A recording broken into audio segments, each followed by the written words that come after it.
if I'm taking a photograph and I say to myself, the best version of this shot is not that great, I retire it. I just move on. I go to a next shot. Workflows is a podcast about saving you time and money in your photography business. I'm your host, Scott Wyden Kivowitz, a photographer and content creator who struggles with dyslexia, color blindness, introversion, and anxiety stemming from years of being bullied as a child. Guess what? Workflows have been my rock. I have workflows for every aspect of my life. That's why I am so happy to bring you Workflows, a podcast presented by Imagen. As a company dedicated to saving you time and money in your photography business, it makes sense to enhance and expand the conversation to all things workflows. Tune in and subscribe to hear stories, strategies, and tools that can be your rock. Hear from people just like you. Get to work with Workflows. Jerry Ghionis is a proud Nikon ambassador, and PDN magazine named him one of the top photography workshop instructors in the world. He is WPPI's most awarded photographer and first Grand Master.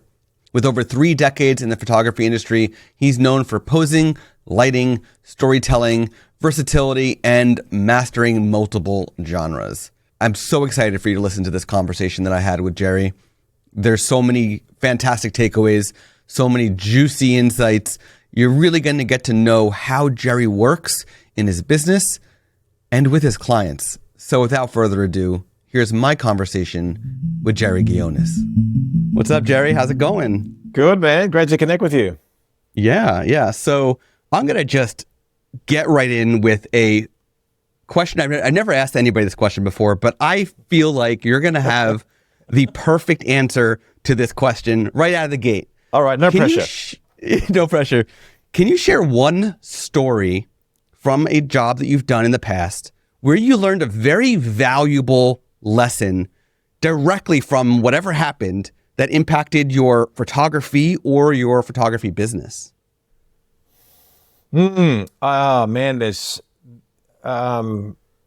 there's a long story, and it's pretty painful. Probably the worst thing that happened to me on a wedding, but I can probably tell you something that's probably a good lesson from a business perspective that I'd learnt, which will directly impact probably our workflow conversation. So, I've run a very busy studio here in Melbourne, and, at our peak, we were doing 300 plus weddings a year, and I had 15 employees. And, the good thing is if I wanted to test something new into our workflow, whether it was a business idea, a different pricing change or whatever, I would simply just do it for a few weeks, and that would equate to dozens of clients. So I could really test my theory and hone my craft from that perspective, as in my business acumen and craft and everything. And I remember back in the day when no one was pre-designing albums, it just wasn't happening. Like, you would show an album, you would do what you do, but I would pre-design the album. And I'm like, I've got a great idea. I'm going to pre-design this album, and I'm not going to tell the client. I'm going to surprise them after their wedding, and then I'll see if they want it. And then what happened was, so there I was, a great, beautiful relationship with the couple, a fantastic wedding day. I sit down with the couple. They booked on 30 sides. I showed them 100 odd sides. And then at the end of it, I said, it's going to be, $4,000 more, whatever it was at the time. I have no idea. And I have never seen a person scorned so bad. Like, it was literally like I went from the angel to the devil in minutes. And I learned a very valuable lesson. People don't really care about what they spend and what they buy or whatever. They just need to know the rules of engagement. So the lesson that I learned back then was, you know what? My problem was I didn't tell my client that I was going to pre-design a larger album that they invested in.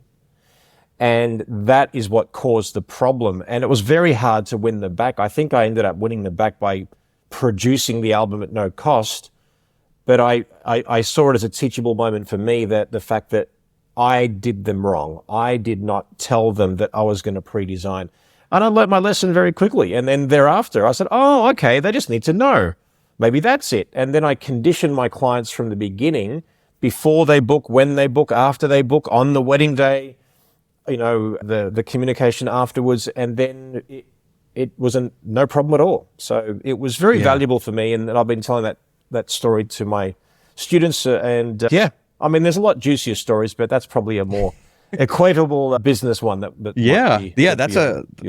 a great one. You learn the hard way to set the expectations and to always keep it in your clients' minds from out of the gate, and then you started doing it. So sometimes we have to learn lessons the hard way.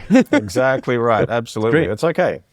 Yeah, it is. It is. All right. So let's shift into, now that we just had a very difficult topic, let's shift into one that I also know that you're going to rock. This is the photographic process behind the camera.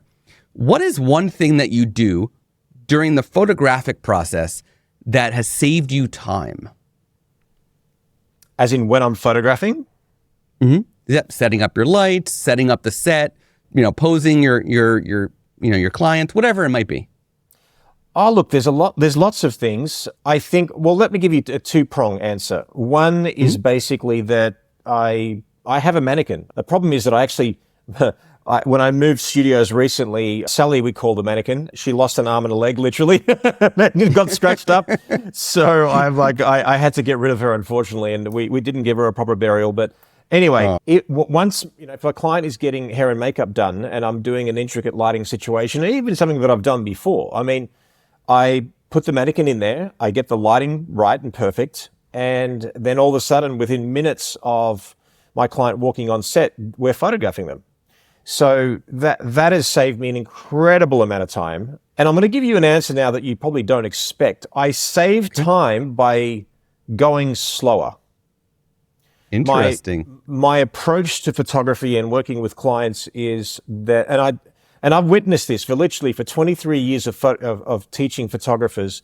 The biggest problem, apart from lack of confidence, lack of experience, lack of repetition and practice, all that kind of stuff, really is actually everyone believes they have to go quick, because in your mind, you think that your clients think that you're inexperienced if you go slow and methodical. And I just believe that people will mirror your energy. And so I walk on set, I build trust, I know who I'm speaking to. I've established that trust long before the shoot ever happened. And I take my time, and rather than, because if you've ever photographed a wedding or a portrait, traditionally, you will, me as a heterosexual man, I will usually fall in love with the bride or whoever's in front of me, right? Even a guy, metaphorically, I fall in love with the person that I'm photographing. And what you tend to do when that happens is you start taking 100 photographs of that person in that one scene. And how many photographs are you going to use in that album or in that piece of wall art? 3 or 4. How many do I take when I photograph someone? 3 or 4 or 5 of that particular scene. So for me, it's very important to encourage photographers to slow down to get to the destination quicker. Take less shots, craft them better. That energy will rub off, and people will actually be left with a beautiful, enduring memory of that shoot. And the more enduring the memory, the more valuable it is. The more valuable it is, then people are going to pay you more. Yeah. That's a very interesting approach of a way of thinking of, like, slowing down means that you're spending more time positioning, prompting, posing, whatever it might be for your subject, getting your lighting right, not spraying and praying. And in turn, you have less to cull through and less to edit in the post-production part of the process.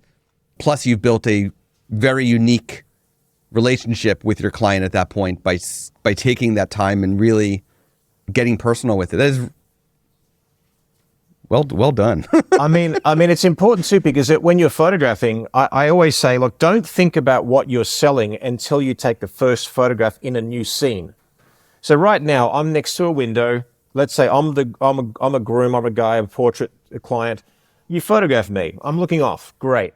Now what's going to go with it? Take that first photograph, then say what is going to go with that photograph. So I literally design the pages of an album as I shoot. If I've nailed that spread, it has to be consistent with mood, feeling, color palette, energy. Like, you're not going to put boudoir with family. You're not going to put a bride laughing with her soft and sensual with a veil over her face. You're not going to put tungsten lit shots with the sky. So my job is to take as many shots that can harmonize together. And once I've nailed that spread, if I do that in 2 or 3 shots, now how do I make it look different? What is one thing that I can change to make her look different? Or a portrait client. And I'm telling you that the world opens up. You sell more if you slow down, because you just get to the destination quicker. So those people who actually watch me in person, and online for that matter, but when they see me in person, it's like, I didn't realize how slow you are, but I'll nail it quicker. So even though people are out of the gate quicker than me, I normally nail the shot quicker. And also, I give myself permission that the shot is done. It's done.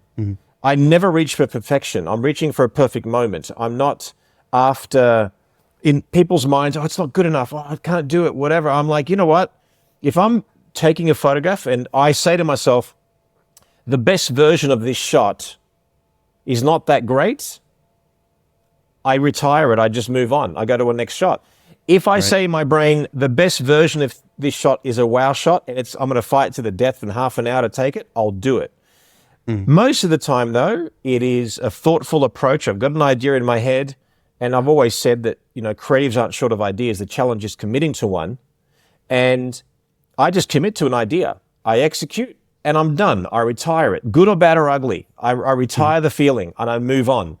So I shoot with the pain of a poet, so to speak, as John Bon Jovi said in one of his songs. But I also want to sell it. So, it doesn't make me less of an artist. It just makes me a thriving artist, At WPPI coming up, because this episode's airing on February 1st, WPPI is around the corner.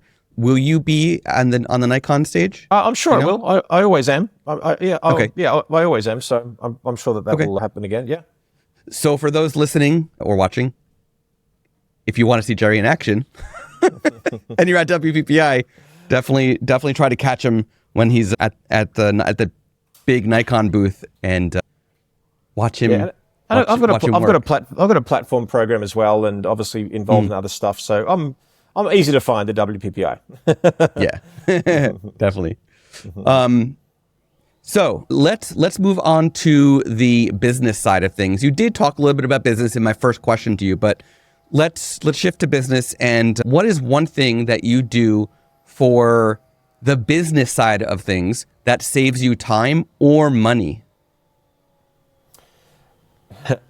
This might seem like a really funny answer, but I know the business side very well. Administratively, my wife, Melissa, is just a beast at what she does. And she's given me more time to focus on things that only I can do. And so, in other words, delegate stuff that you just don't need to do. Like, figure out in your business the only things that you can do. And what is that? For me, I'm the driver of the business. I'm the entrepreneur. I'm the creator. Like I'm me being, behind the camera is the most valuable part of what we do. Therefore, I should be doing more of that. So delegating parts of the business that you don't like to do. And when I say don't like to do, we all start somewhere. Usually we do everything ourselves. But just work out, like if you procrastinate on something, it means you don't like it and you never will. So don't think something magically will change that will happen. So that has been incredible for me. Melissa's been, I fell in love with her and life was amazing. And then I just found out that, by the way, she's just this awesome administrator and manager of things. And she just leaves me time to do what I need to do. Amazing. I know that you both probably don't remember meeting me many years ago. We shared that story when we first started emailing months ago, but I don't think I could even remember you in the U.S. industry without Melissa. So the day that I first met you in person was the day that I first met Melissa in person, and I have the memory, so that's all I care about. No, that's funny. Yeah. No, we're not I'm no longer Jerry Ghionis. We're Jerry and Melissa. That, Right. people just know us as a team. We're, combined, we're the one person. We're together. We're a genius. Yeah. So you're coming down the hallway, and and some people are like, oh, there's Jerry, and some people are like, there's Melissa. It's or some people are there's Jerry and Melissa. Yeah. Either way, people just abbreviate it. I remember our celebrant said, "I now pronounce you Jalissa." Nice. It was so funny. Yeah.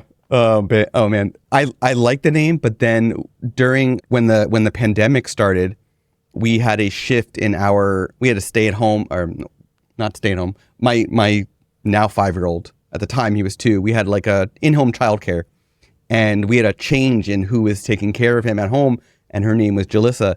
And when the pandemic hit, she ghosted us, just left us with no. That's so funny. Yeah. Anyway, so that's my experience. Okay, let's shift into, that's a teachable moment. Don't ghost your clients.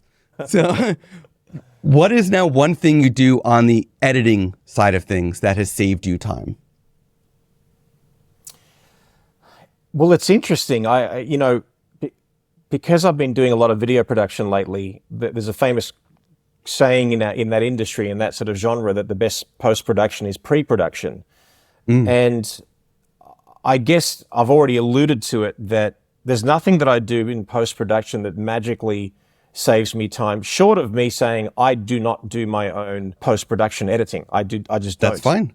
So for me, what saves me time? I just don't do it.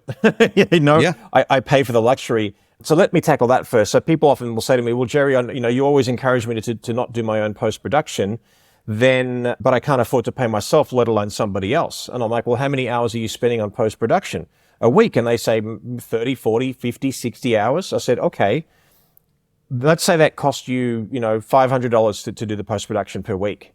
And you can't afford to pay yourself. I said, well, imagine now you've got 40, 50, 60 hours free to go there and find the perfect client, create the perfect client, shoot an image, whether it's pet photography, boudoir, glamour portraits, whatever it is that you like to do, and then maximize that sale and then work on your business rather than in it.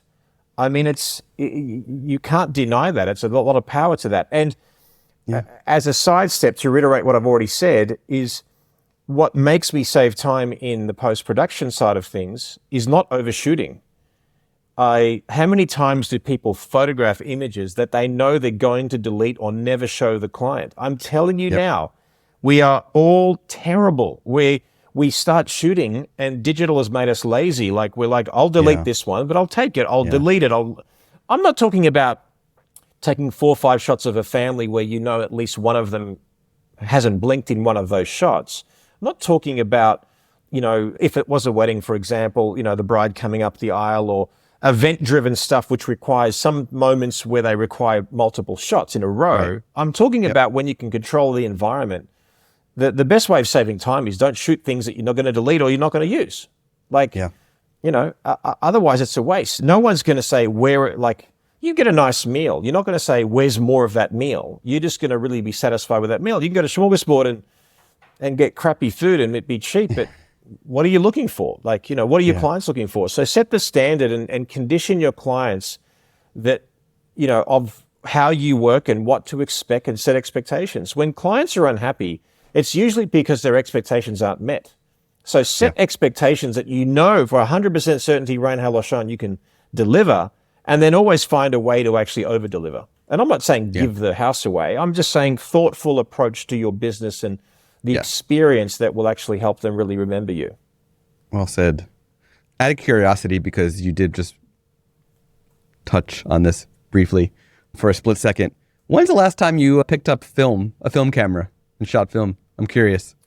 The last time I picked up film was on our wedding day. I used an old twin reflex camera. Nice. And I shot Melissa and I in a mirror of our apartment. Ooh. Actually, we're in Melbourne, near Docklands in Australia, and it's literally just across the river there. Basically, and that was it. And people use film now like it's like I'm a fine art film photographer, and I'm like, is Novak Djokovic a professional, aluminum tennis player or alloy. Like, I don't know, man. I just, and God love everyone who's shooting with film. It's totally fine. I'm like, why? Why would you spend that amount of money when clients may not know the difference? And I realize that people use it as a term of endearment. I get it. You play a record player and there's a romance behind it. I totally get that aspect, no problem. But if you're running a business and you can save yourself $1,000 a wedding and you're doing 30 weddings and there's 30 grand for the sake of, I mean, find another selling point, you know. I don't get it. I don't get it. I love the fact that I was brought up with film. I love the fact that I've gone through that process of shooting with medium format film and then 35 millimeter film and then scanning those negatives and being digital and all that stuff. And I remember, like, I look at all of it and I'm like, man, if I could have started my career with digital, that would be my preference. So it's fun, but it's also fun to save money and not have to change rolls of film every 36 shots and miss a shot and be freaked out by it and all that stuff. And then people blink, it's your fault. Like, yeah, man, I don't know. Yeah. It's really difficult. Yeah, I kind of feel the same way. Like, I wouldn't use it for clients. I have a, I don't know if you might remember this camera. It's a Nikon TI-28. So it looked like the meter on top of, it's a little point and shoot. It did have some manual controls, but on top, it's right behind me. I could grab it, but on top there's like the meter on it looks like a clock. It's beautiful. It looks like a timepiece. There was two versions. There was a 28 and a 35, and I have the 28. So I still load that up with 35 millimeter film every so often, and just for the fun. But I could never see myself using it for client work anymore. And that's okay. I think people some people have positioned themselves as a fine art film photographer.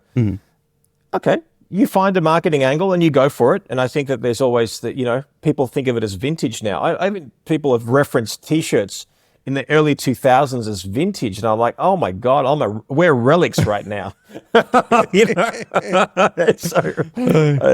quite weird. But I like to think of myself as still very young, but, having a bit more salt and pepper these days. And right there with you. But it's all good, man. It's all good. Yeah, definitely. I like you. I'm so happy and appreciative for getting into the industry in a color darkroom and in a black and white darkroom and going through the painstaking processes. And I have to say, though, there is nothing better than looking at a 120 film. Like, 35 is cool, but when you look at a 120, it's just, there's nothing like it, Well, yeah, I mean, it's cool. It's so cool. I mean, what is 120 scanned the equivalent of in megapixels of the current crop of cameras in most camera brands? I don't know.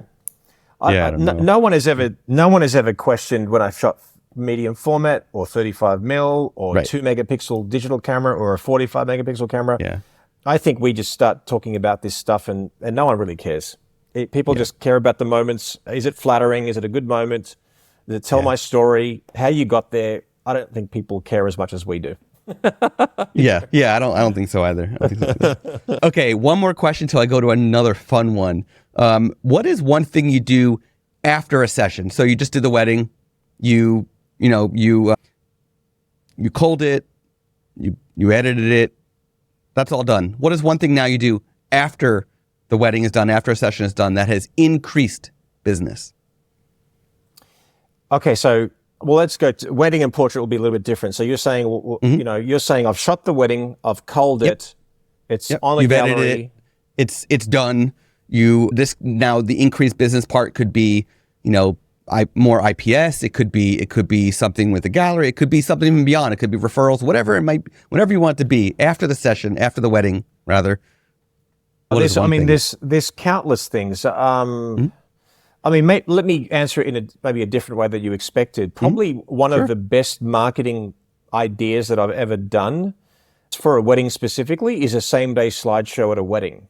Yes. So I would photograph the wedding, during the reception, pick my favorite photographs, and in between me photographing speeches and dances, whatever, I'm furiously picking my favorites, putting it to music, and then, 10:30 playing a slideshow of the wedding on the same night.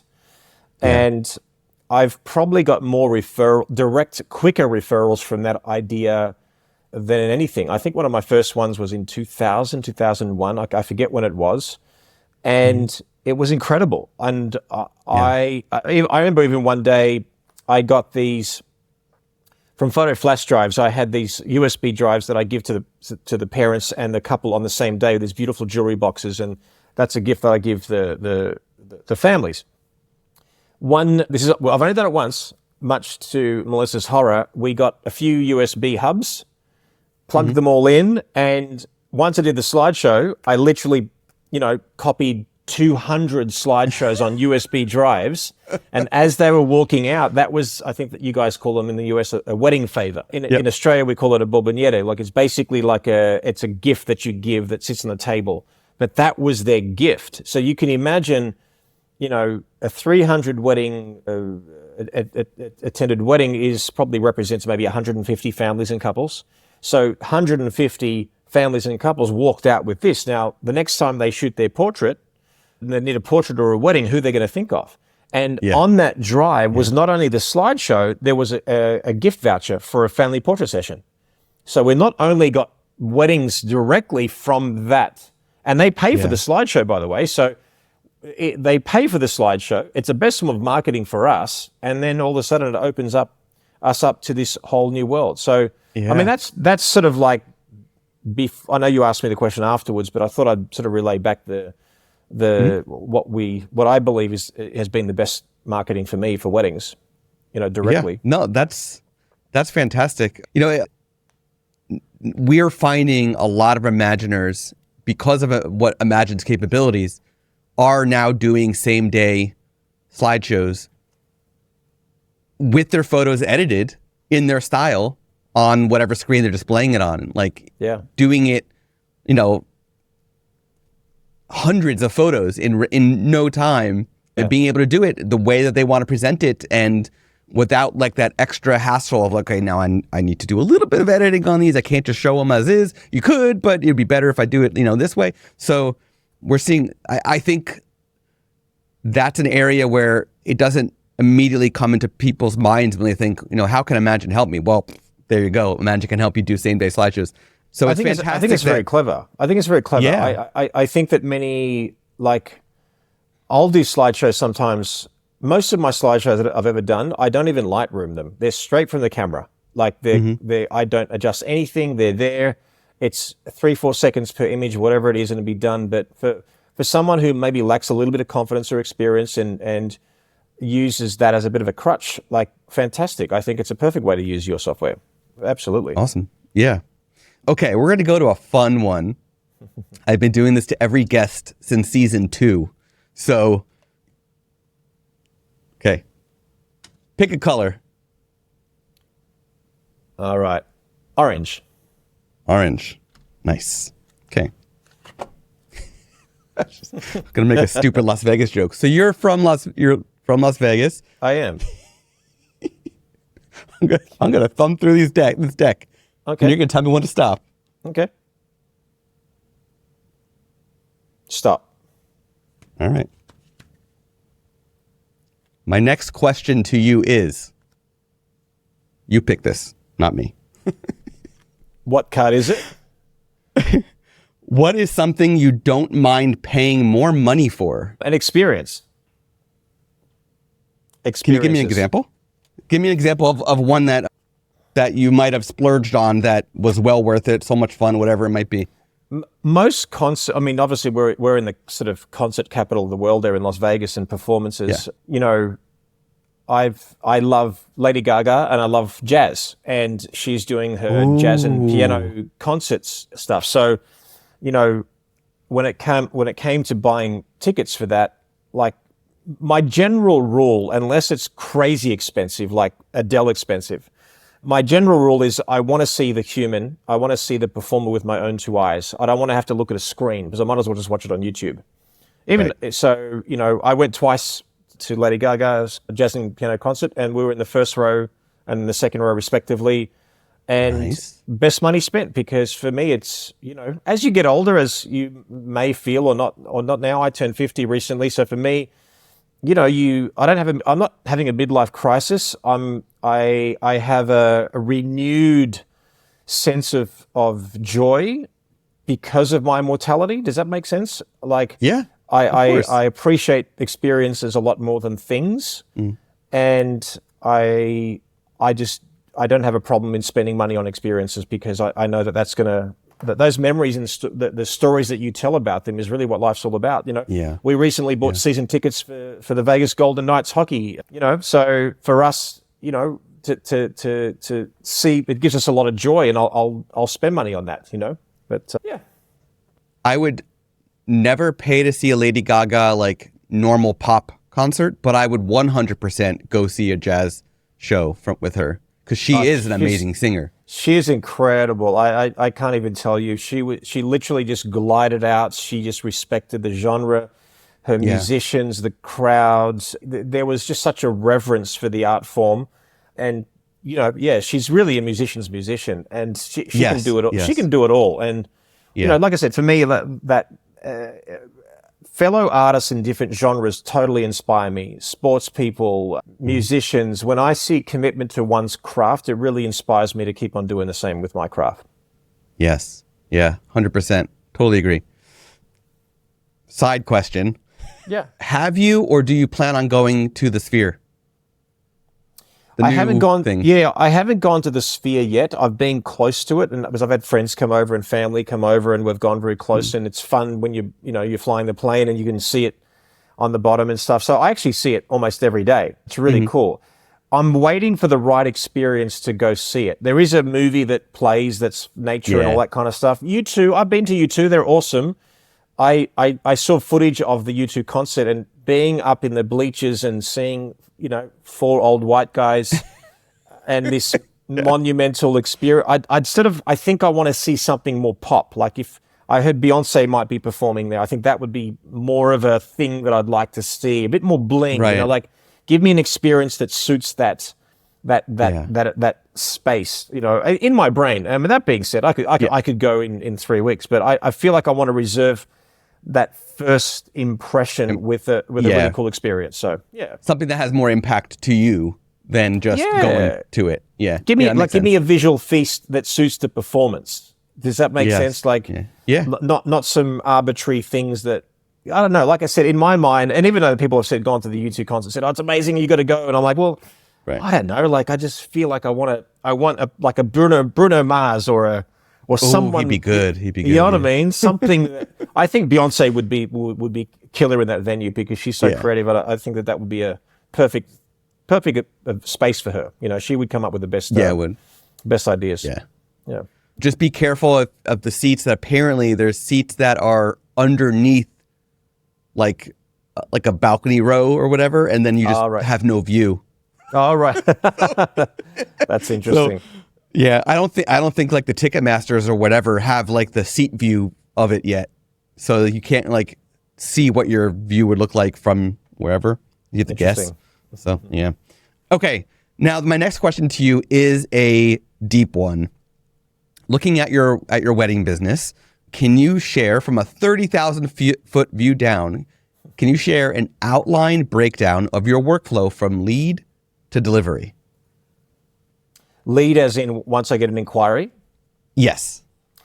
Yep. Yeah, okay. Yeah, of course. So, we get an inquiry. These days, it's usually via email. The number one priority for that inquiry is to convert it into an in-person inquiry. Usually, now most of my clients are still interstate or overseas. I haven't really promoted myself locally in Las Vegas. I'm more known as probably a portrait fashion commercial photographer in Vegas.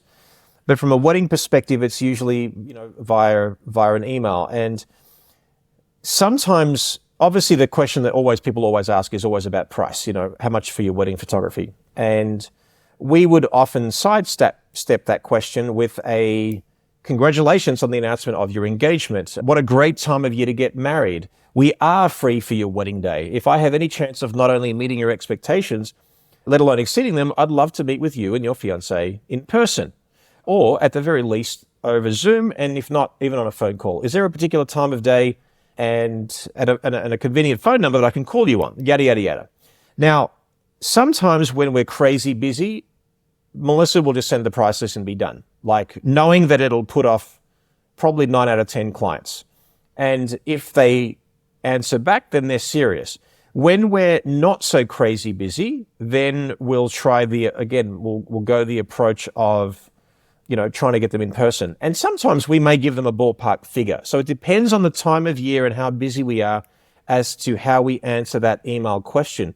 If they ring me, I know that I'll usually get them to a Zoom meeting or an in-person inquiry if they, in fact, live locally, which, again, is mostly pretty rare.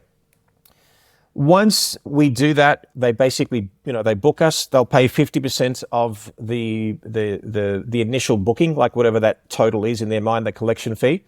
And we call that an initial investment. Basically, it means we've only just begun, Then from there, we will communicate with them and condition them. We're creating the perfect client. We're telling them what to expect on the wedding day, what to expect after the wedding day, what's the sales approach and all that kind of stuff. Then we have about a pre-wedding meeting about a month before the wedding. That's where, by the way, so at this point, even on the first inquiry, even before they book me, I will ask them, what time are you thinking of getting married? And I say thinking of, as in it's variable. Then they'll tell me 5 o'clock. And then they say, well, are you happy to do a reveal? And they say no. And then I just say, this ain't going to work. If you're going to get married at 5 o'clock and in winter and you've got a full mass in the Catholic Church, and then you want family shots, congratulations, bridal party shots, not do a reveal, it's unrealistic. I say, now that I know what your expectations are, I don't believe I can meet them, let alone exceed them, so I'm not your guy.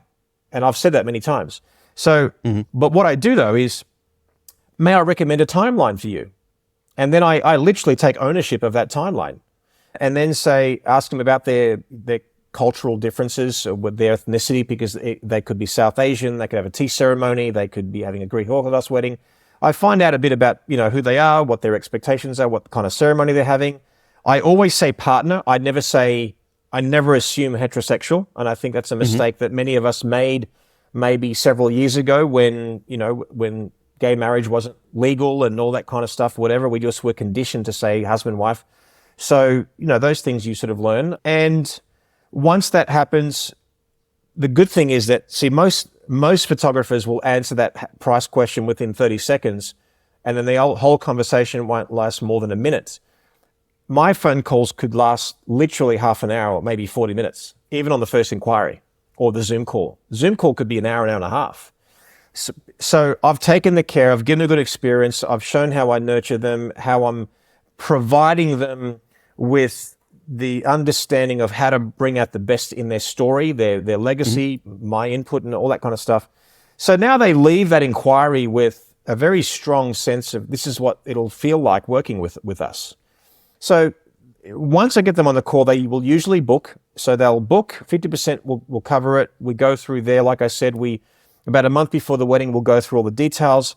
I ask them very specific questions, all the names and relationships. I say, are your parents still with us? Hashtag, are they alive? Are they together? Or as in, are they on speaking terms? So then I start looking at all the dynamics, the siblings, the children, the bridal party. Then I even ask them, are there any family politics that I need to know about? So they're all important questions. So I gather the information, and then we have a form it's a pre-wedding meeting reminders. This is where the family shots are going to be. This is the time that I'm going to get to your house. This is how you need to be dressed when I show up, and so on and so forth. So no one can say to me, well, I didn't know where the family photographs were going to be. I didn't know, I wasn't ready, or you didn't do enough photographs. I'm like, you acknowledged with a signature that you were going to be ready as a bride. Your hair and makeup was completely done in a robe, ready to get into your dress. The groom, you said that we acknowledged that you were going to be in your shoes, pants, and shirt, ready to have your tie and vest and jacket put on, blah, blah, blah. Like they acknowledge with the signature everything that we have discussed. And then the wedding day happens, sometimes even the day before the wedding. I'll text them and say, can't wait to see how gorgeous you look tomorrow. I'll see you at this time in a robe, ready to get into your dress at this address. And then sometimes people say, oh my God, like I've changed the hotel. Luckily you texted me. I totally forgot the address is now here. So that covers your ass a little bit too. And it reminds them how important it is to get ready on time, to take advantage of the best story that I can tell. Once the wedding is done, within about 2 weeks, I personally will cull the wedding. I will upload it to a gallery, and they enjoy the gallery for 2-3 weeks or so. We make a time for the album plan, and that will usually be done during the day. That's really important. You will make better sales during the day. People are brighter, it's earlier, they're in a better disposition.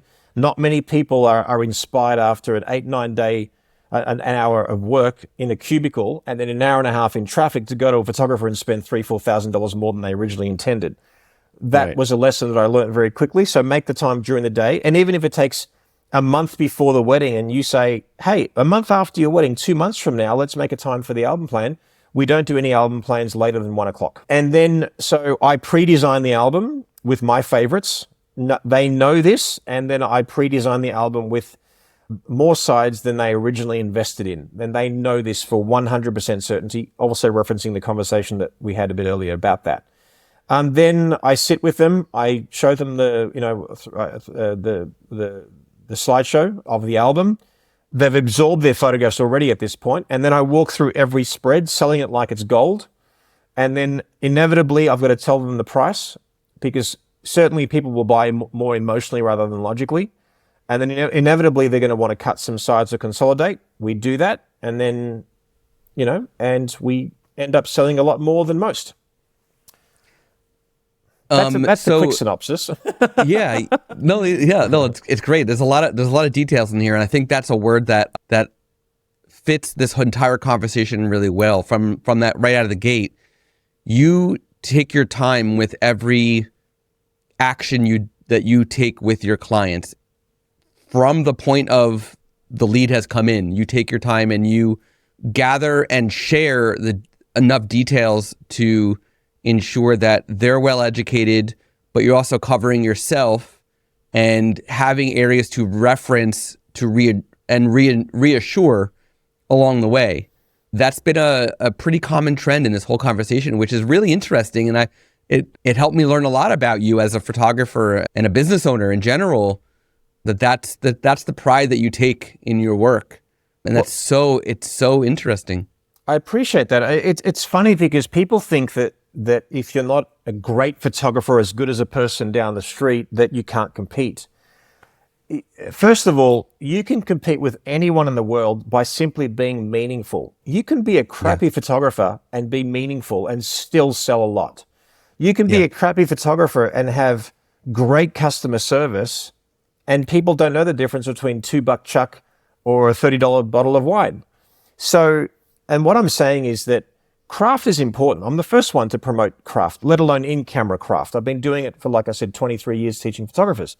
So I love that. But the easiest way that you can compete with anyone, apart from being meaningful, is customer service and a good client experience. It's not that difficult. Just thoughtful approaches to your process is, I'll give you an example, right? If someone was to come to do a portrait session with me, let's say you're a heterosexual couple. I'll reference one I did recently. They're in their 50s, right? Heterosexual couple, they've come to Vegas. I'll pick them up from their hotel. I don't even assume they've got a car. I say, may I pick you up from your hotel? They say, yes, absolutely. That'd be wonderful. Great. So we pick them up. Now before the portrait session, by the way, we've talked about, their styling or the clothes they're going to wear and what we're trying to achieve and all that kind of stuff. Often I'm texting like some inspiration ideas that they've given to me, and then the wife or the mother, she'll basically sometimes text me dresses and even the suits that he's going to wear, whatever. So we make it playful and fun. Then I pick them up. Then like the wife, the mother, she's getting her hair and makeup done. While she's doing that, we've got beautiful music playing. We've got like some beautiful cheese. We've got, champagne, mimosa, whatever they want. And I'll normally ask those questions in passing during the inquiry, like, hey, what's your favorite snack? And I'll say, what's my favorite? Like, hey, I'm hungry. I'm thirsty. I'm just about to get something. What do you like? I say it like that, where I'm disguising it. Then I write it down, and then I'm bringing that drink to them on that day. Oh my God, you remember? That's amazing. So they'll remember that more than even your great photography. And then now I'm photographing the guy in the studio, which is in eyesight of where the makeup's getting done. And what we've done in our studio, and for those who've been watching me online teaching for years and so on, last several years, we have what we call Jerry Vision. I basically have a monitor recorder that syncs wirelessly to my camera. So basically I'm recording what's in my EVF. So now as I'm photographing the guy, the girl is watching what's in my camera as she's getting her hair and makeup done. And then we've literally got oohs and ahs. Oh my God, honey, you look incredible. Now he's obviously a bit nervous and most guys are a bit awkward, whatever, but I'm like making him look like a badass right now. She's getting excited at the thought of getting involved in the shoot, but she's getting hair and makeup done. But I'm nailing these shots and practically got a whole album of him before she even steps in front of the camera. And no joke, this has happened 3 times. I remember a guy coming in with a corporate suit, like a very, just a corporate looking suit. I go, dude, like she's got this dress and we talked about this, but I haven't got anything else. I said, have you got a budget of a few $100? He goes, yes, we're going for a drive. I would literally drive to the Southern Outlets, which is about 10 minutes away from my studio. I'll go to this place where I know the suits are made well, but affordable. We'll pick a suit. I'll style them. They get the hem done while we have a drink for 20 minutes, come back, and then we come back and we're still in time to do shots of him before she gets her hair and makeup done. At this time, she's done. Lipstick, no. So we have lunch. I provide them lunch. So we either go somewhere or I bring lunch in. Then she puts lippy on. Then I photograph her on her own to give the guy a break. Then the couple. And then I might zigzag and I take my time. And then at the end of it, so what I'm saying is that we've all had a great experience. And then often I will end up, like you're all dressed all nice. I said, guys, you have to go to this incredible restaurant. I said, we know restaurants that maybe tourists don't know. Can we book a restaurant for you? And this was probably pre-arranged before they even came to the shoot. So now we've booked it. And if we know they're, I don't know, sometimes, not all the time, sometimes I might even ring up the restaurant and pay for their dinner. And all of a sudden they've been picked up, they've been pampered. I've helped style them. They've had cheese and crackers and mimosas and beers, and we've done the shoot. We've had a laugh. We've taken our time. They've seen the photographs happening. We're conditioning and creating the perfect client and then give them a great experience. And now that's their Vegas thing. And to be honest, we haven't even advertised it, but we're sort of getting known in various circles of this is what you'll get. And I've got to be honest too, half of my clients these days are photographers because they want to experience what it's like to be pampered so they can then actually know what that experience can be like for their particular clients as well. So there's a lot more to it, but that sort of gives you an idea of another sort of workflow, Didn't you photograph Sarah and Dario recently? Is that my recent? Yes. I photographed their wedding. That was pretty cool. You did a full wedding too? I didn't realize that. Okay. Yeah, I photographed their wedding. I photographed Susan Stripling and Bill, their boyfriends. I've seen that. I could just rattle off a whole bunch of people that you may or may not know, but Yeah. Susan was episode 15 on the show, and Bill was episode 28 on the show. We just had Bill on. He had a fantastic monologue about off-camera lighting myths and like debunking them. It's fantastic. That's funny. Yeah. So we can't wrap up this show without asking one thing about AI. So I'm gonna throw an AI question at you. So I know that you're not deep into the AI world, right, as I am right now, right? But sure. What does the future of AI in photography look like to you? I think it's twofold. I think companies like yours are very clever because you're helping the community get to destinations quicker. It's corrective. It's beautifying. I'm all for it. I think AI from a correction and beautifying perspective and shortcuts of doing things manually, no different than doing film and digital. Like it's a natural evolution of our industry. So from that perspective, I embrace it. Fantastic. The future of AI in terms of, punching in a few words into a program and getting an image, what I can't fathom is creatives being creatively satisfied with that. How on earth would you as an artist punch some words in, get an image and feel creatively satisfied and responsible for that artwork I'm not saying there's not a market for it. There obviously is. Right. I think the commercial world is dying a very quick death right now, like product photography and all that kind of stuff. I think that's just, it's probably already dead or going to be, or there might be some niches there of photographers who can do that. In terms of domestic portraiture, as in wedding and portrait, like your domestic photography, I think there'll always be a market for flattering and meaningful photography. But if you, I'm sure even now is possible, but if you can just photograph a face from 10 different angles and then all of a sudden create a wedding album and a circumstance that didn't happen, how shallow? I mean, and I get that we're living in that world where a lot of things are fake, but we're all used to seeing life through a filter and people's lives through a filter. I'm only going to share my best meal and my best holiday, and now I'm going to face tune my face. So I'm going to give you a different impression of what reality is. And I think that we often dismiss a younger generation if that's all they want. I think that we're already starting to see that people want truth, authenticity, they want vulnerability. And as you get older, and like I said, I feel like I want more meaningfulness in what I do. So, whether I'll embrace the technology for shortcuts, again, for corrective purpose or for beautifying, even just putting a sky in, I feel a bit weird about, because that wasn't the sky that happened on that day. Now, if you're doing a competition and they allow it, or whatever it is that you do, have at it, do what you do. But like I said, I was with Rocco Ancora, who's an incredible photographer and a friend of mine, and we were talking about AI, and we both had an analogy of how we feel about it. Forget about as in typing in the words and getting an image back.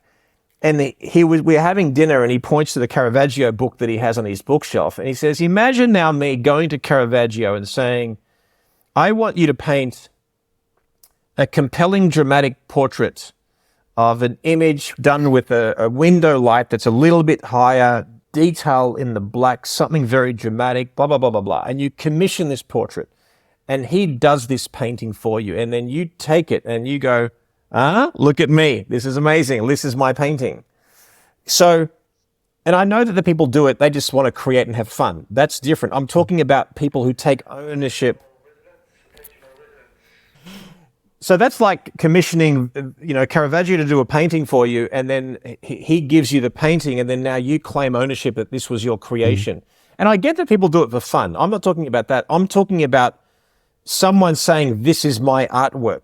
I find I have a creative problem with that. You know what I mean? An integrity problem with that. And for me, just generally, I think AI done from that perspective, I liken it to lip syncing to a karaoke singer. It's a good comparison. You're not only singing someone else's song, you're lip syncing to someone else who's singing that person's song. I'm like, like I said, I know that people will have, big arguments about this. I just say, my personal perspective, creative, beautify, fantastic. If you want to do it for fun, fantastic. But as an artist, it will make you dormant. It'll literally make you brain dead, and directing words into a thing, there's a skill to it, no doubt. But that's like, ghostwriting. Hey, write a biography about me, and here's just a few notes, and fill in the rest, and hopefully it's good. Anyway. Yeah, like everything else, everybody has their opinions, right, on this topic. This is why I ask, because it's still a very interesting and hot topic among the industry, among the world, in all industries. And I love hearing from creatives their perspective on this, because in many ways, like, you're impacted by it, right? Even if it's not directly to you, you're still impacted because you're in the industry, right? So, so we can all have our opinions, of course. We can all respect everybody's opinions. Yeah, of course. Totally cool. Okay. Now, as we wrap this up, I would love for you to share, for anybody who doesn't know what the Icon Awards are, what that's about, and then, of course, where all the listeners can learn more about you, find your education, see your awesome photography, and all that fun stuff. Oh, thank you. So, the Icon Awards is just continuing WPPI's, legacy and passing the torch to Melissa and I, in that in 2022, WPPI's 40-year tradition of competition had been laid to rest, so to speak, even though that Melissa and I ourselves had managed it, but certainly we weren't responsible financially for it. We've picked up where they left off. We've matched everyone's accreditation and designation. And we have now started the Icon International Photography Awards. That's iconawards.com, spelled correctly. And it starts up with a digital submission, which has already happened for this year. The top 10 finalists are invited to enter their physical print, and that the live judging is happening at WPPI in early March, which we're really excited about. So if you can't come in person, you'll be able to watch it online. And then if you want to follow us, just make sure you jump on Icon Awards and follow our newsletter there, or follow us on my Icon Awards and social media platforms, or the Icon International Photography Awards Facebook page. So it's fantastic. There's a great platform where we critique images, where we give you accreditation, people publish her in a book, all that kind of stuff. As far as myself personally, I have a lot of educational offerings, or if people want to be photographed by me, the reason I just give them a simple domain, jerry.com, and with a J. People don't forget it very easily. And if you forget that, go to my bio link in my Instagram, and jerry.com, and all my upcoming workshops, seminars, digital offerings. If you want to be photographed by me, if you want to see weddings, portraits, fashion, it's all there. So all good. Awesome. In preparation for the episode, I did pull up like your socials for like the podcast metadata stuff, and I saw like he owns jerry.com. So of course I go to it, see what it is. I'm like, does scott.com exist? If so, I'm buying it. It does not exist. Somebody has it. I was like, this is brilliant. Well, it's funny because I remember back in the days of Jerry Springer, when he was sort of popularized, right. when he was massive, right? This is no shit. In my seminars, I would be off stage around the corner, and then I'd recorded this Jerry chant, and then I'd walk in and give high fives to all the audience, and it was hysterical. It was just this fun, stupid, tongue-in-cheek thing, and then just people just start chanting my name for no reasons during shoots, during seminars, or if I'd take a good photograph or whatever, and it's just stuck. And so I don't know how many years ago it was. I think 15 odd years ago. It could have been more. I said, I wonder if Jerry, as in Marsha, a la Brady Bunch, is available. I'm like, oh, that's good. And then I went, jerry.com. That's available.